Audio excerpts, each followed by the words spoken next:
നമ്മുടെ വാക്കുകൾ കൊണ്ട് ഒന്നുകിൽ മറ്റുള്ളവരെ പണിതുയർത്താം, അല്ലാത്ത പക്ഷം മറ്റുള്ളവരെ ഇല്ലാതാക്കാം. വാക്കുകൾ നമ്മുടെ വായിൽ നിന്ന് പോയി കഴിഞ്ഞാൽ അത് പിന്നെ മറ്റുള്ളവരുടെ നിയന്ത്രണത്തിലാകും, മറക്കരുത്.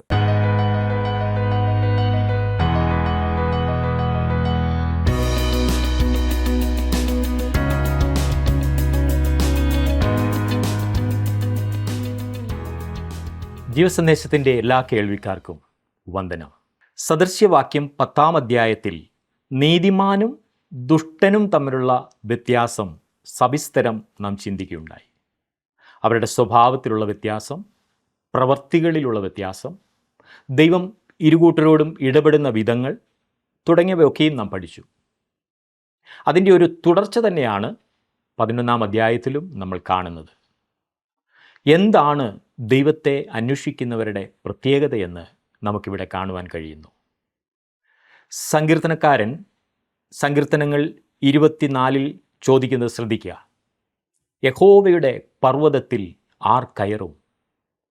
അവിടുത്തെ വിശുദ്ധ സ്ഥലത്ത് ആർ നിൽക്കും? വെടിപ്പുള്ള കൈയും നിർമ്മലമായ ഹൃദയവുമുള്ളവൻ, വ്യാജത്തിന് മനസ്സുവെക്കാതെയും കള്ളസത്യം ചെയ്യാതെയും ഇരിക്കുന്നവൻ, അവൻ യഹോവയോട് അനുഗ്രഹവും തൻ്റെ രക്ഷയുടെ ദൈവത്തോട് നീതിയും പ്രാപിക്കും. ഇതാകുന്നു അവനെ അന്വേഷിക്കുന്നവരുടെ തലമുറ. യാക്കോബിൻ്റെ ദൈവമേ, തിരുമുഖം അന്വേഷിക്കുന്നവർ ഇവർ തന്നെ. നമുക്കൊരുമിച്ച് ചിന്തിക്കാം. സദൃശ്യവാക്യങ്ങൾ 11-ാം അധ്യായം 1 മുതൽ 15 വരെയുള്ള വാക്യങ്ങൾ.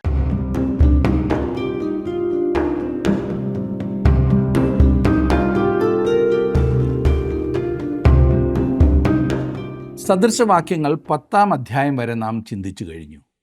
ഇന്ന് 11-ാം അധ്യായം നമുക്ക് ഒരുമിച്ച് ചിന്തിക്കണം.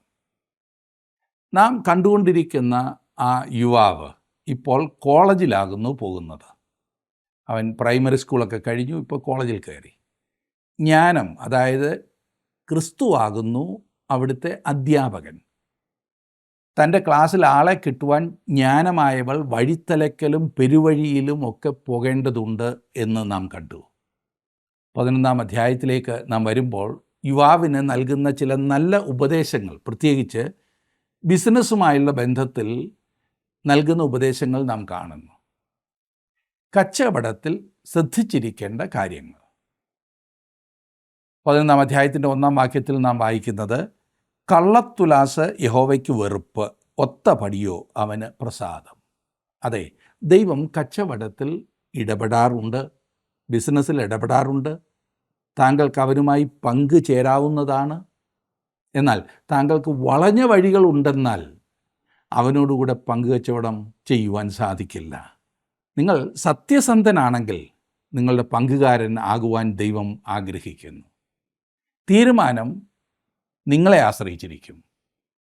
ക്രിസ്തീയ ബിസിനസ്സുകാർ സത്യസന്ധരായിരിക്കണം, പരമാർത്ഥതയുള്ളവർ. ഈ കച്ചവടക്കാരിൽ വളരെയധികം അനുഗ്രഹീതരായ ആളുകളുണ്ട് എന്നതിൽ ഞാൻ ദൈവത്തെ സ്തുതിക്കുന്നു. മലയാളത്തിൽ കച്ച കപടം എന്നാണല്ലോ എല്ലാവരും പറയുന്നത്. എല്ലാവരും കപടക്കാർ അല്ല എന്ന് ഞാൻ ഓർപ്പിക്കട്ടെ.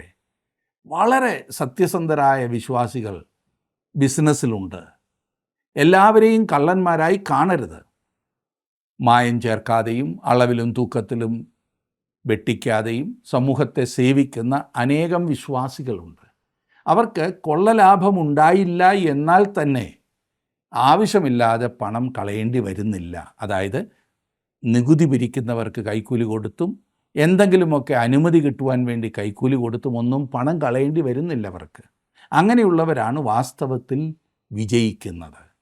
കൊള്ളലാഭത്തിന് ശ്രമിച്ച് ഉള്ള ലാഭം കൂടി കളയുന്നത് കൊണ്ട് എന്താണ് വിശേഷം?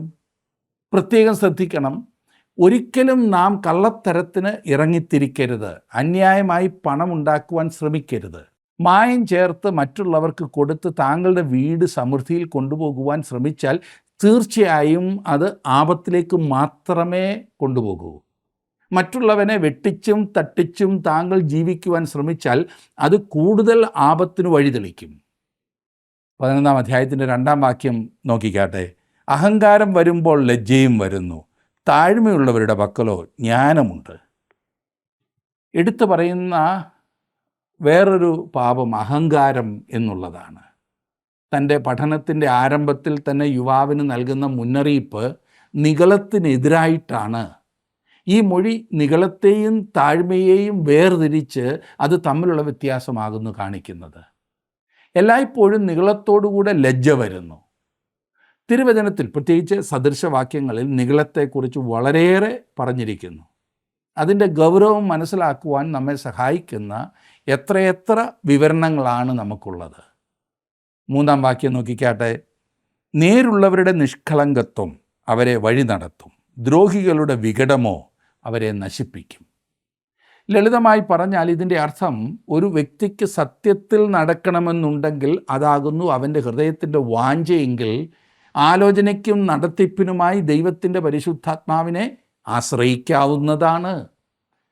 അതിൻ്റെ എതിരെന്തെന്ന് ചോദിച്ചാൽ, ദ്രോഹികളുടെ വികടമോ അവരെ നശിപ്പിക്കും. ദൈവത്തിൻ്റെ വഴി ഏതെന്നറിയാതെ നട്ടം തിരിയുന്ന അനേകരുണ്ട്. പ്രത്യേകിച്ച് ഏതെങ്കിലുമൊക്കെ ഞെരുക്കത്തിലും പ്രതിസന്ധികളിലും കൂടി പോകുന്നവർ. അപ്പോൾ അവർ ചോദിക്കാറുള്ളൊരു ചോദ്യം, എങ്ങനെയാണ് ദൈവഹിതം അറിയുന്നത്? പോകേണ്ട വഴി ഏതെന്ന് എങ്ങനെ അറിയും? എൻ്റെ ജീവിതത്തിൽ ഞാൻ സാധാരണ തുറന്നിരിക്കുന്ന വാതിൽ ഏതോ ആ വാതിൽ കൂടി കടക്കുകയാണ് പതിവ്. വാതിൽ അടഞ്ഞിരിക്കുന്നു എങ്കിൽ അത് അടഞ്ഞത് തന്നെയാണ്. അവിടെ പോയി മുട്ടി സമയം കളയേണ്ടതൊന്നുമില്ല. ഏതിനെങ്കിലും പണമില്ലെങ്കിൽ ആ കാര്യത്തിന് ഇറങ്ങിത്തിരിക്കില്ല. എന്നാൽ എല്ലായ്പ്പോഴും ദൈവം എനിക്ക് കയറുവാനായി ഒരു വാതിൽ തുറക്കുന്നത് ഞാൻ കണ്ടിട്ടുണ്ട്. ഞാൻ തുറന്ന മനസ്സോടെ ഇരുന്നാൽ മാത്രം മതി. ദൈവമായുള്ള നമ്മുടെ ബന്ധം ഗൗരവമായി എടുക്കുന്ന പക്ഷം ദൈവം വാതിൽ തുറന്നു തരിക തന്നെ ചെയ്യും. അതാണ് എൻ്റെ അനുഭവം. 4-ാം വാക്യം നോക്കിക്കാട്ട്. ക്രോധ ദിവസത്തിൽ സമ്പത്ത് ഉപകരിക്കുന്നില്ല, നീതിയോ മരണത്തിൽ നിന്ന് വിടുവിക്കുന്നു. ക്രിസ്തു പറഞ്ഞ ആ സംഭവം, അതായത് ധനവാനെക്കുറിച്ചും ലാസറിനെക്കുറിച്ചുമുള്ള ആ കാര്യം ഇത് വായിക്കുമ്പോൾ പെട്ടെന്ന് മനസ്സിൽ വരുന്നില്ലേ? 2 പേരും മരിച്ചു. ധനവാൻ്റെ ധനം ക്രോധ ദിവസത്തിൽ അവന് യാതൊരു വിധത്തിലും ഗുണം ചെയ്തില്ല. എന്നാൽ നീതി ലാസറിനെ വിടുവിച്ചു. അതവനെ അബ്രഹാമിൻ്റെ മടിയിലേക്ക് കൊണ്ടുപോയി. ധനത്തിൽ ആശ്രയിക്കുന്നവർക്ക് തീർച്ചയായും തലതിരിഞ്ഞ മുൻഗണനയാണുള്ളത്. ഞാൻ പറഞ്ഞത് മനസ്സിലായല്ലോ? മേൽകീഴായ മുൻഗണന എന്ന് വേണമെങ്കിൽ പറയാം. ധനത്തിൽ എന്തെങ്കിലും കുഴപ്പമുണ്ട് എന്നല്ല, എന്നാൽ അതിൽ പരിമിതികൾ ഉണ്ട് എന്ന് നാം ഗ്രഹിക്കണം. പണത്തിന് ഈ ലോകത്തിൽ മിക്കവാറും എല്ലാം തന്നെ വാങ്ങുവാൻ കഴിഞ്ഞെന്ന് വന്നേക്കാം. എന്നാൽ അതിന് അടുത്ത ലോകത്തിൽ ഒന്നും വാങ്ങുവാൻ കഴിയില്ല. 5-ഉം 6-ഉം വാക്യങ്ങൾ. നിഷ്കളങ്കൻ്റെ നീതി അവൻ്റെ വഴിയെ ചൊവ്വാക്കും, ദുഷ്ടനോ തൻ്റെ ദുഷ്ടത കൊണ്ട് വീണുപോകും. നേരുള്ളവരുടെ നീതി അവരെ വിടുവിക്കും, ദ്രോഹികളോ തങ്ങളുടെ ദ്രോഹത്താൽ പിടിപെടും. ദുഷ്ടൻ എന്ന് പറഞ്ഞിരിക്കുന്നത് നിയമനിഷേധി എന്ന് പറയുന്നതായിരിക്കും കുറെ കൂടി നല്ലത്. ഇതിനു മുമ്പ് പല പ്രാവശ്യം ഞാനത് പറയുകയുണ്ടായി. 7-ഉം 8-ഉം വാക്യങ്ങളിൽ ദുഷ്ടൻ മരിക്കുമ്പോൾ അവൻ്റെ പ്രതീക്ഷ നശിക്കുന്നു, നീതികെട്ടവരുടെ ആശയ്ക്ക് ഭംഗം വരുന്നു. നീതിമാൻ കഷ്ടത്തിൽ നിന്ന് രക്ഷപ്പെടുന്നു, ദുഷ്ടൻ അവന് പകരം അകപ്പെടുന്നു. നിയമനിഷേധി മരിക്കുമ്പോൾ അവൻ്റെ പ്രതീക്ഷ നശിക്കുന്നു, നീതികെട്ടവരുടെ ആശയ്ക്കോ ഭംഗം വരുന്നു. ഇത് കേൾക്കുമ്പോൾ ഓർമ്മ വരുന്നത് എന്താണ്? എസ്തേറിൻ്റെ പുസ്തകത്തിൽ കാണുന്ന ഹാമാനെക്കുറിച്ചല്ലേ? മൊർദെഖായി നീതിയുള്ളവനായിരുന്നു, അവൻ കഷ്ടത്തിൽ നിന്ന് രക്ഷപ്പെട്ടു. ഈ സത്യം എല്ലാ കാലത്തും പ്രാവർത്തികമാണെന്ന് മറക്കരുത്. ദുഷ്ടത പ്രവർത്തിച്ച് എന്നും രക്ഷപ്പെടുവാൻ കഴിയും എന്ന് ചിന്തിക്കരുത്. 9-ാം വാക്യത്തിൽ നാം വരുമ്പോൾ കാണുന്നത്, വഷളൻ വായ്കൊണ്ട് കൂട്ടുകാരനെ നശിപ്പിക്കുന്നു, നീതിമാന്മാരോ പരിജ്ഞാനത്താൽ വിടുവിക്കപ്പെടുന്നു. വഷളൻ, അതിന് കപടഭക്തൻ എന്നാണ് ചില തർജ്ജിമകളിൽ ഉപയോഗിച്ചിരിക്കുന്നത്. ഇത് 2 ഗ്രീക്ക് പദത്തിൽ നിന്നും വന്നിട്ടുള്ള വാക്കാണ് ഈ കപടഭക്തൻ, ഹിപ്പോക്രിറ്റ്. ഒരു കപടഭക്തൻ തിരിച്ച് മറുപടി നൽകുന്നവനാണ്. കേൾക്കണം, ഈ വാക്ക് ഗ്രീക്ക് നാടകങ്ങളിലെ അഭിനേതാക്കൾക്ക് ഉപയോഗിച്ചിരുന്ന വാക്കാണ് ഹിപ്പോക്രിറ്റ്, ഹിപ്പോക്രിറ്റോ.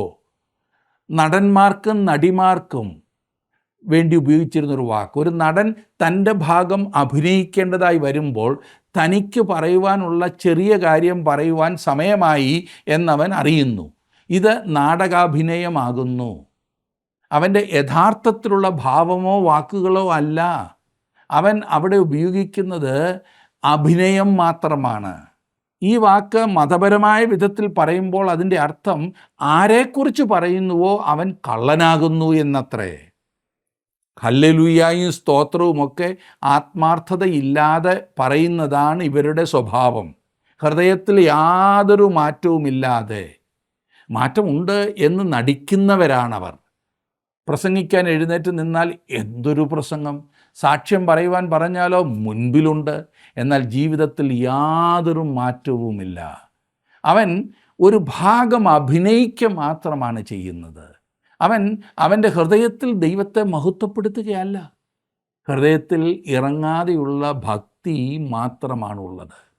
വഷളൻ വായ് കൊണ്ട് കൂട്ടുകാരനെ നശിപ്പിക്കുന്നു എന്ന് നാം വായിച്ചല്ലോ.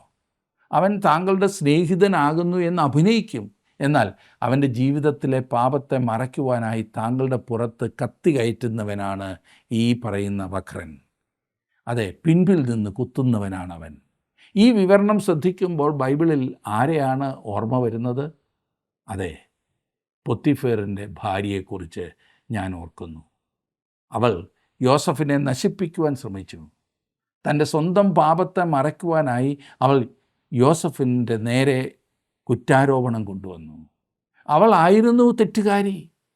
എന്നാൽ അത് യോസഫിൻ്റെ തലയിൽ കെട്ടിവെച്ച് അവൾ രക്ഷപ്പെടുവാൻ ശ്രമിച്ചു. ഫറവോൻ്റെ വലിയ ഉദ്യോഗസ്ഥൻ്റെ ഭാര്യ പറഞ്ഞതാണോ അതോ ആരോരുമില്ലാത്തൊരു അടിമ പറഞ്ഞതാണോ മനുഷ്യർ വിശ്വസിക്കുന്നത്? അത് തന്നെ സംഭവിച്ചു. അവൾ പറഞ്ഞത് എല്ലാവരും വിശ്വസിച്ചു. യോസഫിന് വായി തുറക്കേണ്ട ആവശ്യം പോലും ഉണ്ടായില്ല. കാരണം തൻ്റെ നിരപരാധിത്വം വെളിപ്പെടുത്തുവാൻ അവനൊരു സാവകാശം ഉണ്ടായിരുന്നില്ല. ആദ്യം സ്വാധീനമുള്ളവരുടെ തെറ്റ് അവൻ്റെ മേൽ കെട്ടിവെച്ചു. ഇന്ന് ഇത് പല രംഗങ്ങളിലും കാണുവാൻ കഴിയും. സ്വാധീനമുള്ളവരുടെ തെറ്റ് അത്രയും സ്വാധീനമില്ലാത്തവരുടെ മേൽ കെട്ടിവെക്കുക വളരെ ശ്രദ്ധിക്കേണ്ടതായ ഒരു കാര്യമാകുന്നു ഇത്. ഒരുപക്ഷെ താങ്കൾക്ക് ഈ കാര്യത്തിൽ ഒന്നും ചെയ്യുവാൻ സാധിച്ചെന്ന് വരില്ല, എന്നാൽ താങ്കളുടെ തെറ്റ് മറ്റൊരാളുടെ മേൽ കെട്ടിവെക്കരുത്. ഒരുപക്ഷെ താങ്കൾ വളരെയധികം നല്ല ഒരു സ്ഥാനത്ത് പ്രവർത്തിക്കുന്ന വ്യക്തിയായിരിക്കും, ഉയർന്ന സ്ഥാനത്ത്. താങ്കളെ ചോദ്യം ചെയ്യുവാൻ ആരും ഉണ്ടായെന്ന് വരില്ല. മറക്കരുത്, അങ്ങനെയുള്ള സ്ഥാനത്ത് മറ്റുള്ളവരുടെ മേൽ താങ്കളുടെ തെറ്റ് കെട്ടിവെക്കുവാൻ ശ്രമിക്കരുത്. തന്നെ സംരക്ഷിക്കുവാനായി ഭയങ്കര കാര്യങ്ങൾ വിളിച്ചു പറയുന്ന കപടഭക്തരെ സഭയിലും ഇന്ന് കാണാമെന്നുള്ളത് തികച്ചും നിർഭാഗ്യകരമാണ്. അവരുടെ ഭക്തി വളരെ ശുഷ്കമായിട്ടുള്ളതാണ്, പൊള്ളയായിട്ടുള്ളതാണ്. ഭക്തി നിർഭരമായ വാക്കുകൾ കേട്ടാൽ നിൽക്കുന്ന മരം പോലും ചാഞ്ഞു വരും. തൻ്റെ സഭാശുശ്രൂഷകന് മുൻപിൽ വളരെ നല്ലവനായി ചമഞ്ഞ് ശുശ്രൂഷകനെ പുകഴ്ത്തി പറഞ്ഞിട്ട് അദ്ദേഹത്തിൻ്റെ പിൻപിൽ നിന്ന് വിമർശിക്കുന്നവരെ വാസ്തവത്തിൽ എനിക്ക് ഭയമാണ്. അവരെ പേടിക്കുക തന്നെ വേണം സുഹൃത്തെ. അപ്രകാരത്തിലുള്ള മനുഷ്യനെ വളരെയേറെ ശ്രദ്ധിക്കേണ്ടതുണ്ട് എന്ന് എനിക്ക് എല്ലായ്പ്പോഴും തോന്നിയിട്ടുണ്ട്. അവൻ്റെ സ്വന്തം ജീവിതത്തിൽ ചിലതൊക്കെ മൂടി വെക്കുകയാണ് വാസ്തവത്തിൽ ചെയ്യുന്നത്. ഈ വാക്യം ഈ പറഞ്ഞതുപോലെയുള്ള കപടഭക്തിയാണ് സൂചിപ്പിക്കുന്നത്. അതെ, സ്വന്തം ജീവിതത്തിൽ ഇതൊന്നും പ്രാവർത്തികമാക്കാതെ അതുണ്ട് എന്ന് മറ്റുള്ളവർ കാണുവാൻ, അല്ലെങ്കിൽ മറ്റുള്ളവരെ കാണിക്കുവാൻ നടിക്കുന്ന ആ കപടം. 10-11 വാക്യങ്ങളിൽ നാം കാണുന്നത്, നീതിമാന്മാർ ശുഭമായിരിക്കുമ്പോൾ പട്ടണം സന്തോഷിക്കുന്നു, ദുഷ്ടന്മാർ നശിക്കുമ്പോൾ ആർപ്പുവിളി ഉണ്ടാകുന്നു. നേരുള്ളവരുടെ അനുഗ്രഹം കൊണ്ട് പട്ടണം അഭ്യുദയം പ്രാപിക്കുന്നു, ദുഷ്ടന്മാരുടെ വായ് കൊണ്ടോ അത് ഇടിഞ്ഞു പോകുന്നു. ദാവീദിനെയും ശൗലിനെയുമാണ് ഈ വാക്യത്തോട് ചേർത്ത് വയ്ക്കുവാൻ ഞാൻ ആഗ്രഹിക്കുന്നത്. ദാവീദ് ഇസ്രായേലിലെ രാജാവായി തീർന്നപ്പോൾ യെരൂശലേം ഒരു വലിയ പട്ടണമായി. ശൗൽ മരിച്ചപ്പോൾ അവനു വേണ്ടി വലിയ വിലാപമൊന്നും ഉണ്ടായിരുന്നില്ല. വാസ്തവത്തിൽ ആളുകൾ അതിൽ സന്തോഷിച്ചിരുന്നിരിക്കാം. ഇവിടെ ഈ കാര്യം എത്ര വാസ്തവമാണ്.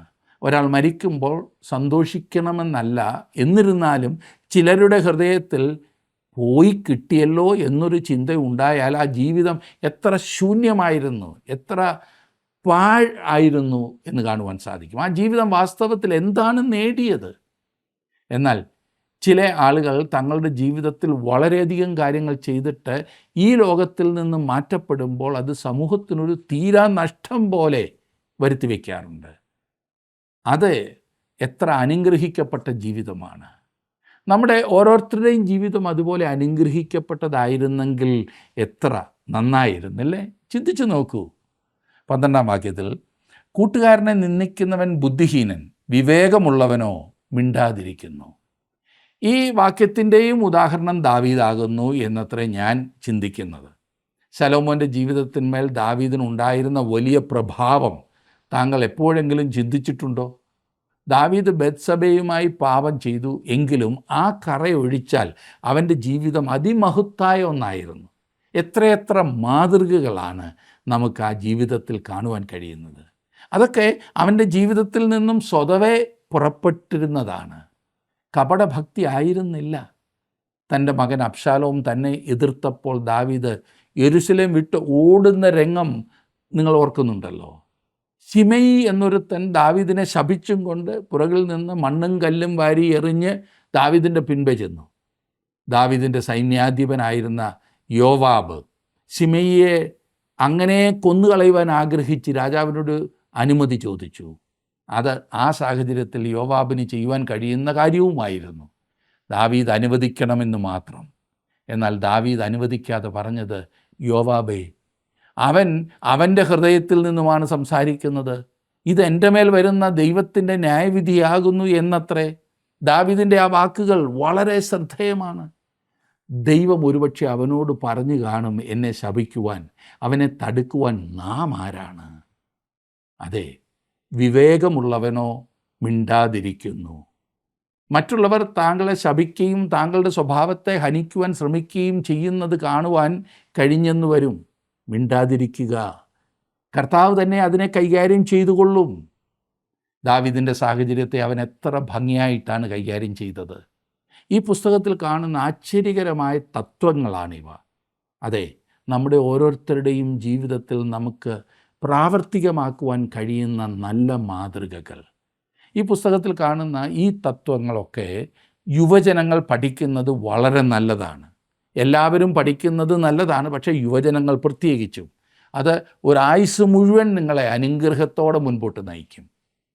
സദൃശവാക്യങ്ങളുടെ പുസ്തകം യുവജനങ്ങൾ പഠിക്കുക തന്നെ വേണമെന്ന് ഞാൻ എപ്പോഴും പറയും. അത് അവരെ ക്രിസ്തുവിങ്കിലേക്ക് കൊണ്ടുവരും. കാരണം അവനാണ് ജ്ഞാനത്തിൻ്റെ സ്കൂൾ നടത്തുന്നത്. അവൻ നമുക്ക് ജ്ഞാനമായി തീർന്നിരിക്കുന്നു. സദൃശവാക്യങ്ങൾ യുവജനങ്ങൾക്ക് വളരെയേറെ സാമാന്യ ബുദ്ധി, കോമൺ സെൻസ് നൽകും. ഇന്ന് അനേകർക്കും ഇല്ലാത്ത ഒന്നാകുന്നു അതെന്ന് പലപ്പോഴും തോന്നിപ്പോകാറില്ലേ? സാമാന്യ ബുദ്ധി, കോമൺ സെൻസ്. ഈ പുസ്തകം പഠിക്കുന്നതിലൂടെ നമുക്ക് ഓരോരുത്തർക്കും ആ കാര്യം വളരെയധികം വർദ്ധിക്കേണ്ടതുണ്ട് എന്നാണ് ഞാൻ ഉദ്ദേശിക്കുന്നത്. സാമാന്യ ബുദ്ധി നിങ്ങൾക്കതില്ല എന്നല്ല ഞാൻ പറഞ്ഞത്. ഉള്ളത് കുറെ കൂടി കൂടുന്നത് എപ്പോഴും നല്ലതാണല്ലോ. 13-ാം വാക്യം നോക്കിക്കാട്ടെ. ഏഷണിക്കാരനായി നടക്കുന്നവൻ രഹസ്യം വെളിപ്പെടുത്തുന്നു, വിശ്വസ്ത മാനസനോ കാര്യം മറച്ചു വയ്ക്കുന്നു. ആരെയെങ്കിലും മുറിപ്പെടുത്തുവാനായി എന്തെങ്കിലും പറയുന്നവനാണ് ഏഷണിക്കാരൻ. ചിലപ്പോൾ അവൻ പറയുന്ന കാര്യം സത്യമായിരിക്കും, എന്നിരുന്നാലും അവനത് മറ്റുള്ളവരോട് പറയരുത്. ഇത് എന്ത് കേട്ടാലും 4 പേരോട് പറയാതെ പലർക്കും ഉറക്കം വരില്ല എന്ന് പറഞ്ഞാലോ. ഇപ്പോൾ പിന്നെ മിക്കവാറും എല്ലാ വീടുകളിലും ഫോണും പിന്നെ അതിനകത്ത് വാട്സാപ്പും മറ്റ് സൗകര്യങ്ങളും ഒക്കെ ഉള്ളപ്പോൾ എങ്ങും പോകാതെ തന്നെ ഇങ്ങനെ ഏഷണി പറയാൻ നല്ല സൗകര്യമാണ്. ഒരു സഹോദരൻ പാപം ചെയ്തു എന്ന് അവൻ കണ്ടാൽ അങ്ങനെയുള്ള ആ വ്യക്തിയോട് നമുക്ക് സഹതാപം തോന്നുകയും ആ കാര്യം ദൈവസന്നിധിയിൽ അർപ്പിച്ച് പ്രാർത്ഥിക്കുകയും വേണം. പ്രാർത്ഥിക്കാത്ത ഒരു വിഷയവും മറ്റുള്ളവരോട് പറയരുത്. പറയുന്നത് തെറ്റാണ്. ഇത് നാം ഒരു പ്രമാണമാക്കിയാൽ ജീവിതത്തിൽ വിജയിക്കുവാൻ കഴിയും. അങ്ങനെ നാം പ്രാർത്ഥിച്ചു കഴിഞ്ഞ് രണ്ടാമതായി ആരെക്കുറിച്ചാണോ ഞാൻ അറിഞ്ഞത് ആയത് ആ വ്യക്തിയോട് തന്നെ ചെന്ന് പറയണം. പരസ്യമായിട്ട് പറയണമെന്നല്ല. പലരും ആരാധനയ്ക്ക് സാക്ഷ്യത്തിന് എഴുന്നേറ്റ് നിൽക്കുമ്പോൾ മറ്റുള്ളവരുടെ കുറ്റം പ്രാർത്ഥനയ്ക്കായിട്ടെന്നതുപോലെ വിളിച്ചു പറയാറുണ്ട്. അത് കൂടുതൽ പ്രശ്നമാക്കും. വ്യക്തിപരമായി ഒരു നോട്ടീസ് അടിച്ചത് പരസ്യം ചെയ്യേണ്ട യാതൊരു കാര്യവുമില്ല. ഈ കാര്യത്തിൽ അനേകരും പരാജയപ്പെടുന്നു എന്നത് ശ്രദ്ധേയമാണ്. നാം നമ്മുടെ ഹൃദയത്തിൻ്റെ ഭാരം കൊണ്ടാണ് പറയുന്നത് എന്നൊക്കെ പറഞ്ഞാലും ആ ആൾ തെറ്റ് ചെയ്തതിൽ സന്തോഷമുള്ളത് കൊണ്ടല്ലേ നാം പറയുന്നത്. അത് 4 പേർ അറിഞ്ഞാൽ അവനെ അല്പം ഒന്ന് കൊച്ചാക്കിക്കൊള്ളും, എനിക്കതിൻ്റെ മുതലെടുക്കാമെന്നുള്ള ചിന്താഗതി കൊണ്ട്. അത് തീർച്ചയായും ദൈവഹിതമല്ല. നാം ആ കാര്യത്തിൽ വളരെ വളരെ ശ്രദ്ധിക്കേണ്ടതുണ്ട്. ഒന്നാമതായി നാം ആ വിഷയം ഓർത്ത് പ്രാർത്ഥിക്കണം. പ്രാർത്ഥിക്കാതെ ഒരിക്കലും ആരോടും അവരുടെ ജീവിതത്തിലെ തെറ്റുകളെക്കുറിച്ച്, ബലഹീനതകളെക്കുറിച്ച് പറയരുത്. രണ്ടാമതായി നാം ആരെക്കുറിച്ച് അറിഞ്ഞോ ആ ആളിനോട് നേരിട്ട് പറയണം.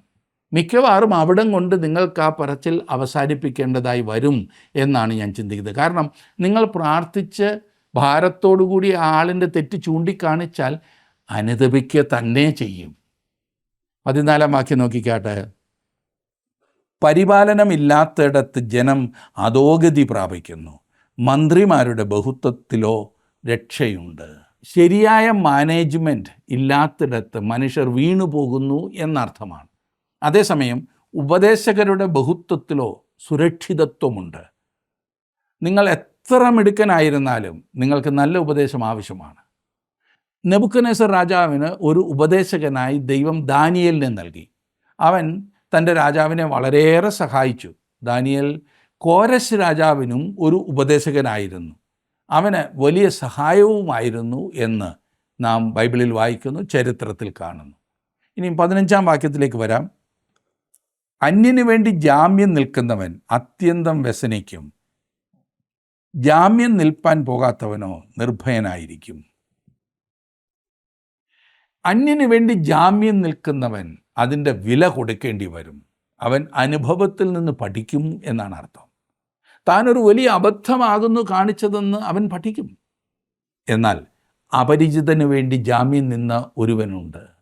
അതാരാണെന്നറിയാമോ? അപ്പോസ്തലനായ പൗലോസ് പറയുന്നത് തന്നെ ശ്രദ്ധിക്കാം. കൊരിന്ത്യർക്ക് എഴുതിയ 2-ാം ലേഖനം 8-ാം അധ്യായത്തിൻ്റെ 9-ാം വാക്യം. നമ്മുടെ കർത്താവായ യേശു ക്രിസ്തു സമ്പന്നനായിരുന്നിട്ടും അവൻ്റെ ദാരിദ്ര്യത്താൽ നിങ്ങൾ സമ്പന്നരാകേണ്ടതിന് നിങ്ങൾ നിമിത്തം ദരിദ്രനായി തീർന്ന കൃപ നിങ്ങൾ അറിയുന്നുവല്ലോ. നിങ്ങളുടെയും എൻ്റെയും പാപക്കടം അവൻ ഏറ്റെടുത്തു. ആ ഭയാനകമായ പിഴ അവൻ അടച്ചു തീർക്കേണ്ടതായി തൻ്റെ അനുഭവത്തെ പ്രവചനപരമായി 69-ാം സങ്കീർത്തനത്തിൻ്റെ 4-ാം വാക്യത്തിൽ പറഞ്ഞിരിക്കുന്നത്, കാരണം കൂടാതെ എന്നെ പകയ്ക്കുന്നവർ എൻ്റെ തലയിലെ രോമത്തിലും അധികമാകുന്നു. വൃഥാ എനിക്ക് ശത്രുക്കളായി എന്നെ സംഹരിക്കുവാൻ ഭാവിക്കുന്നവർ പെരുകിയിരിക്കുന്നു. ഞാൻ കവർച്ച ചെയ്യാത്തത് തിരികെ കൊടുക്കേണ്ടി വരുന്നു. വീണ്ടും യെശയ്യാ പ്രവചനത്തിലേക്ക് വന്നാൽ 53-ാം അധ്യായത്തിൻ്റെ 7-ാം വാക്യത്തിൽ നാം വായിക്കുന്നത്, തന്നെത്താൻ താഴ്ത്തി വായി തുറക്കാതിരുന്നിട്ടും അവൻ പീഡിപ്പിക്കപ്പെട്ടു. കൊല്ലുവാൻ കൊണ്ടുപോകുന്ന കുഞ്ഞാടിനെ പോലെയും രോമം കത്രിക്കുന്നവരുടെ മുൻപാകെ മിണ്ടാതിരിക്കുന്ന ആടിനെ പോലെയും അവൻ വായി തുറക്കാതെയിരുന്നു. പിഴ അവൻ്റെ മേൽ ചുമത്തി. അതിന് അവൻ ഉത്തരവാദിയായിരുന്നു. കാരണം അവൻ നമ്മുടെ പാപം ഏറ്റെടുത്തു. പാപത്തിൻ്റെ ശമ്പളം മരണമായിരിക്കെ ഞാനത് കൊടുത്തു തീർക്കേണ്ട സമയത്ത് കർത്താവ് എനിക്ക് വേണ്ടി അത് കൊടുത്തു തീർത്തു. അതെത്ര ആശ്ചര്യകരമായ കാര്യമാണ്. അവിടുന്ന് എൻ്റെ സ്ഥാനം ഏറ്റെടുത്തു, എന്നെ സ്വതന്ത്രനാക്കുവാൻ. അതെ, എന്നെ സ്വർഗത്തിന് അവകാശിയാക്കുവാൻ അവൻ അടിമയെ പോലെയായി. എൻ്റെ വേദന അകറ്റുവാൻ അവൻ വേദന സഹിച്ചു. എൻ്റെ നരകയാതന അകറ്റുവാൻ യേശു യാതന സഹിച്ചു. ഞാൻ അന്യനായിരിക്കെ ക്രിസ്തു എനിക്ക് വേണ്ടി ജാമ്യം നിന്നു. ഞാൻ ശത്രു ആയിരിക്കുമ്പോൾ അവിടുന്ന് എന്നെ സ്നേഹിച്ചു. എന്നെ ശ്രദ്ധിക്കുന്ന പ്രിയ സുഹൃത്തേ, താങ്കളുടെ ജീവിതത്തിൽ ഈ ക്രിസ്തുവിനെ സ്നേഹിക്കുവാൻ കഴിയുന്നുണ്ടോ? താങ്കൾക്ക് വേണ്ടി മരിച്ച ക്രിസ്തുവിനായി ജീവിതം സമർപ്പിച്ച് അവനായി ജീവിക്കുവാൻ താങ്കൾക്ക് കഴിയുന്നുണ്ടോ? ഒരു ചെറിയ ആയുസ്, ഈ ആയുസ് ധന്യമാകുവാൻ, ഇതിനെ ആസ്വാദ്യകരമാക്കുവാൻ ക്രിസ്തുവിലുള്ള ആശ്രയം മാത്രമേ സഹായിക്കൂ. അതിനു വേണ്ടിയിട്ടാണ് ദൈവം തൻ്റെ പുത്രനെ ഭൂമിയിലേക്ക് അയച്ചത്. നാം ദൈവവചനം പഠിക്കുമ്പോൾ ചില തത്വങ്ങൾ പഠിച്ച് എങ്ങനെയെങ്കിലും നല്ലതായി തീരുവാനുള്ള ശ്രമമല്ല നമ്മിൽ ഉണ്ടാകേണ്ടത്. പിന്നെയോ ദൈവമൊരുക്കിയ വഴി, അതേ കർത്താവായ യേശു ക്രിസ്തുവിനെ അംഗീകരിച്ച് ദൈവമക്കളായി തീർന്ന് ജീവിതത്തെ അർത്ഥവത്താക്കുകയാണ് വേണ്ടത്. അങ്ങനെ നമ്മുടെ ജീവിതം ധന്യമായി തീരും. അതിനായി നിങ്ങളുടെ ജീവിതത്തെ സമർപ്പിച്ചിട്ടുണ്ടോ? ദൈവം നിങ്ങളെ അനുഗ്രഹിക്കട്ടെ.